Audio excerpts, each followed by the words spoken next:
I thank you most sincerely for giving me this opportunity to make a brief statement following my election as the President of the 81st session of the General Assembly earlier today.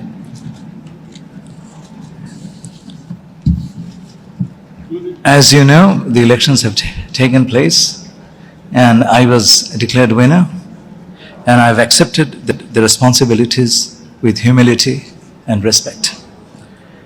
The 81st session of the United Nations General Assembly will be a consequential one, as the Assembly will be called upon to address UN reform, preparations for the next generation of the global development agenda, the transition in the leadership of the United Nations with the selection of the next Secretary General, and similar issues.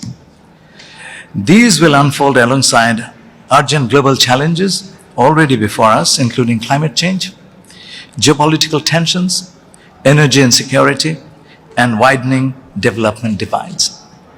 In order to face these challenges, as the President of the next Assembly, I will focus on 6 priorities set out in my vision statement: peace, security, and justice, sustainable development and SDG acceleration, climate resilience and environmental sustainability, human rights, humanitarian action, refugees and migrants, digital governance, artificial intelligence, science and technology, and last but not the least, renewed multilateralism, UN 80 reforms, and inclusive global governance.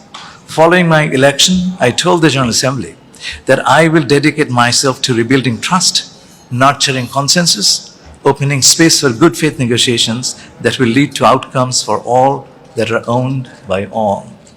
I will unfailingly uphold the UN Charter and conduct the work of the Presidency in full accordance with the Code of Conduct of the President. I'll be the President of all Member States. I will engage all Member States in the course of my work. I'll not let my personal views interfere with my work as PGA. I will seek common ground without ignoring differences. I'll organize my office reflecting geographical, gender, and linguistic balance.